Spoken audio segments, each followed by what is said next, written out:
It's two pedals in one. Not really, but yeah, basically. It's the Electro Harmonix Hot Wax.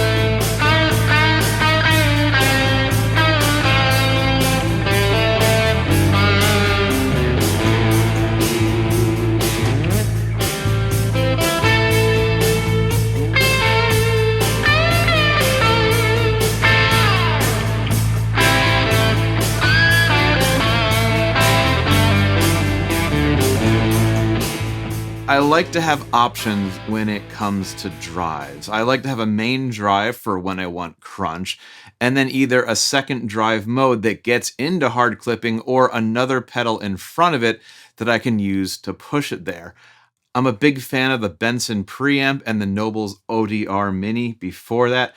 Before I landed on that, I used the Barber DDDC, and somewhere in between there, I used a Coriolis Effects Hail to the King, which is a King of Tone style pedal with two independent switchable drives in it.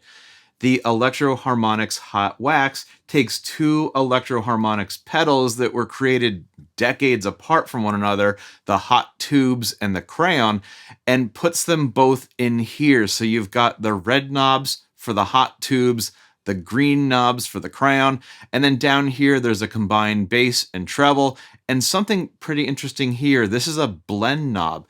It's a blend of the clean signal to the overdriven signal. And here's how that sounds being brought in a little bit at a time.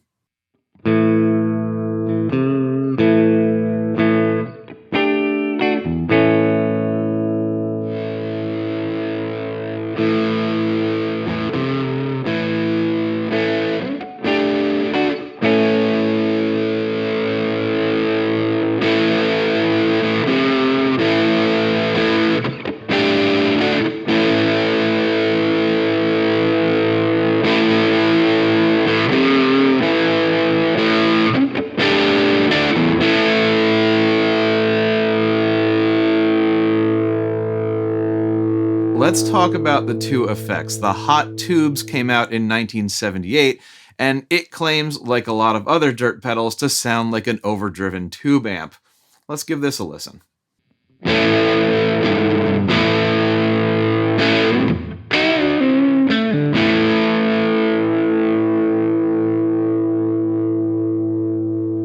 What makes this different is that it's not your typical clipping diode overdrive. It uses an op amp into a CMOS inverter. And it's not like I fired this up and I said, oh wow, that definitely sounds like a CMOS inverter. But I was struck by just how thick I was able to get this distortion effect without it just completely wrecking or blowing up my signal. It's also really responsive and quick and tight, and I've only really heard that from a couple other dirt pedals.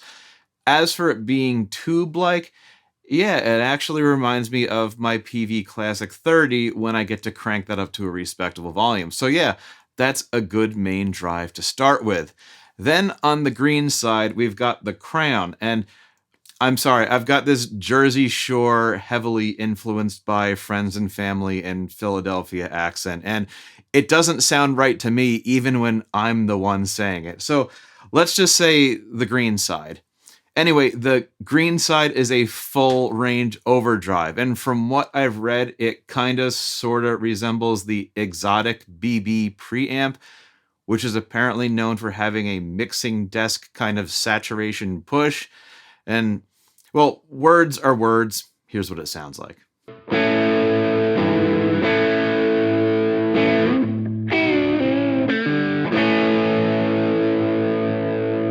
So we've got that nice gritty red side and a full range signal shover over on the green side. Put them together and it can get pretty wild.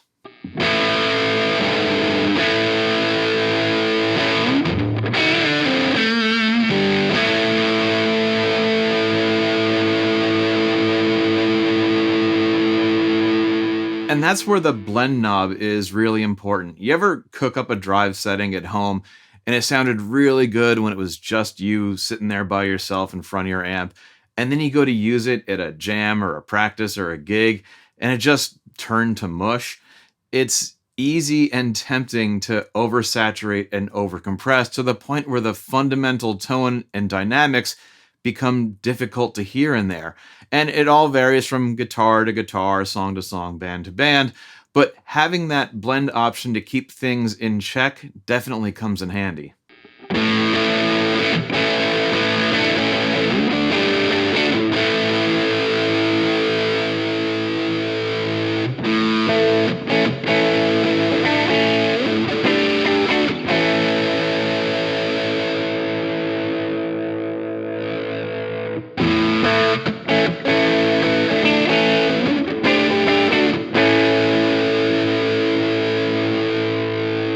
I think this next song is a good representation of all that stuff we just talked about.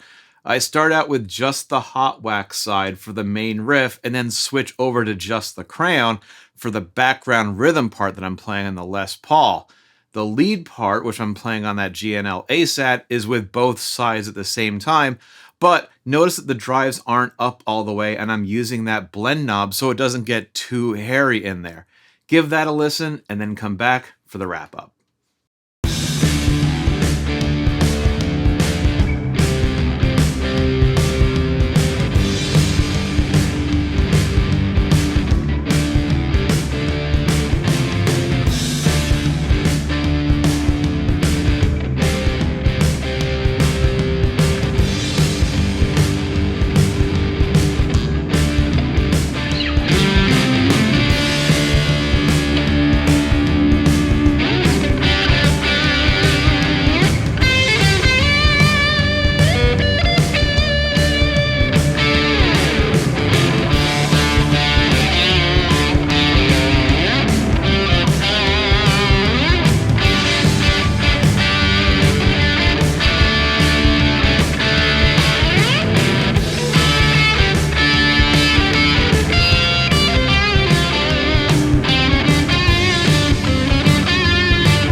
So first off, I just want to say how amazing this pedal's graphics are. There's a hot tube melting a one of these, and it's got fumes coming up behind the knobs. I mean, my hat's off to the pedal's engineers. This is a wonderfully implemented combination pedal, but this graphic is just darn near perfection. I mean, you've got the mechanical and the electrical aspects of the tube, and the Crayon representing color and creativity, and it's all coming together in solid, liquid, and gas. And I don't know, maybe I'm reading too much into it, but it just fits together all too perfectly. On the pedal itself, these jacks are mounted on their own little boards, not the main PCB. Same with the switches, and that's just the right way to build a pedal so it lasts.